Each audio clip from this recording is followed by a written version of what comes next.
ఈరోజు అయితే కథ చాలా ఇంట్రెస్టింగ్గా ఉంది. సో ఏం జరిగిందో తెలుసుకుందాం. సబ్స్క్రైబ్ చేసుకోండి. రోహిణి, మనోజ్ ఇద్దరు కూడా సీసీ కెమెరా ఫొటోస్ కోసం వస్తారు కదా. ఆ విషయం తన చెల్లెలు మీనా చెల్లెలు మీనాకి ఫోన్ చేసి చెప్తుంది. సో ఇప్పుడు నువ్వు కూడా వెళ్ళి అడుగు, వాళ్ళకి ఇస్తున్నారు కాబట్టి మనకి ఇవ్వడంలో ఎలాంటి ప్రాబ్లం ఉండదని మీనా చెప్తుంది. తర్వాత వచ్చి తీసుకుంటానని కూడా చెప్తుంది. నెక్స్ట్ సీన్లో అయితే బాలు ఇంటికి వస్తాడు. మీనా భోజనం పెట్టినా అంటే బయట తినేసాను అంటాడు. ఇందులో అక్కడికి మనోజ్ వస్తే మనోజ్తో మాట్లాడుతూ ఉంటాడు. మన ఇంటికి భోజనానికి వచ్చారు కదా, ఆయనకి మలేషియా జైల్లో కొంతమంది తెలుసంట. మీ మావయ్య గురించి చెప్తే ఆయన హెల్ప్ చేస్తా అన్నాడు. మీ మావయ్య డీటెయిల్స్ చెప్పు అని బాలు అంటాడు. ఇంతలో అక్కడికి రోహిణి వస్తుంది. బాలుని ఇష్టం వచ్చినట్టు తిడుతుంది. మా విషయాలు మీకెందుకు, మా నాన్న గురించి అందరికీ ఎందుకు ప్రచారం చేస్తున్నారు అని చెప్పేసి. సో మనోజ్ కూడా రోహిణికి సపోర్ట్ చేస్తాడు. చూడరా, లక్షల విషయంలో నాకు ఎందుకో తేడా కొట్టింది, నువ్వు మోసపోయావు. ఇప్పుడు పార్లర్ విషయంలో కూడా నాకు తేడా కొడుతుంది, మళ్ళీ మునిగిపోతావు, జాగ్రత్త అని చెప్పేసి అన్ని విషయాలు బయటికి లాగుతాను, ఇంటి డైనింగ్ టేబుల్ని కోర్టు బొంచేస్తాను అని బాలు వార్నింగ్ ఇస్తాడు. ఇక రోహిణి అయితే చాలా భయపడిపోతుంది. ఇక బాలుని మీనని ఇష్టం వచ్చినట్టు తిట్టి అక్కడి నుంచి వెళ్ళిపోతుంది. మనోజ్ కూడా వెళ్ళిపోతాడు. ఇక బాలు మీన ఇద్దరు కూడా డిసైడ్ అవుతారు. ఇద్దరు కూడా ఎలాగైనా నిజం తెలుసుకోవాలని ఇంకా ఎంక్వైరీ మొదలు పెడతారు. ఫస్ట్ వెళ్ళేది ప్రభావతి ఫ్రెండ్ ఉంటుంది కదా, వాళ్ళ ఇంటికి వెళ్ళి స్వీట్ తీసుకెళ్ళి తన ఫ్రెండ్కి ఒక సంబంధం చూడాలని, ఎవరైనా ఫారెన్లో సెటిల్ అయిన తెలుగు వాళ్ళని చూడాలని బాలు అంటాడు. నాకు అక్కడ ఎవరూ తెలియదే అని తను అంటుంది. అదేంటి, రోహిణిని అత్తయ్యకి పరిచయం చేసింది మీరే కదా అని మీనా అంటుంది. లేదు మీనా, అలా కాదు, తను ఎవరో కూడా నాకు తెలియదు, తన గురించి నాకేమీ తెలీదు. ఒకసారి మీ అత్తయ్య ఉన్నప్పుడు నాకు ఫోన్ వచ్చింది, ఆ ఫోన్లో రోహిణి మాట్లాడింది, నాకు అలా పరిచయం అయింది అంతే అని చెప్పేసి ఆవిడ అనగానే సరే అని చెప్పి బాలు మీనా అక్కడి నుంచి వెళ్ళిపోతారు. ఈవిడికి కూడా పెద్దగా డీటెయిల్స్ తెలియనట్టున్నాయి.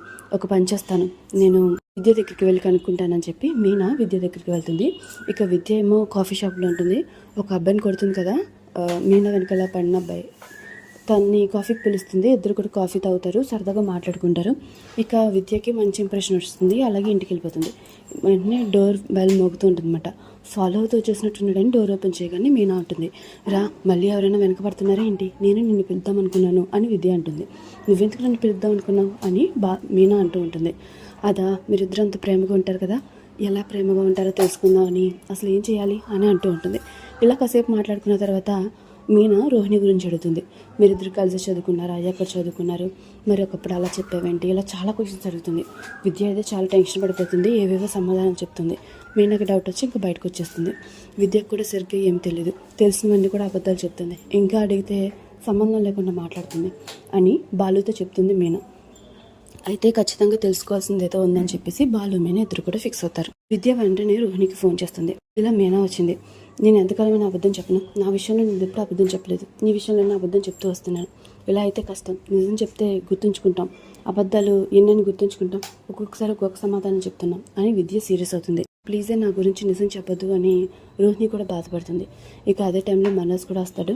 ఏంటి మీ వాళ్ళు నన్ను ఎందుకు ఇంత టెన్షన్ పడుతున్నారు, విద్య ఇంటికి వెళ్ళి నా గురించి అడిగారంట, 30 లక్షల గురించి కూడా మాట్లాడారంట అని చెప్పి అబద్ధం చెప్తుంది రోహిణి.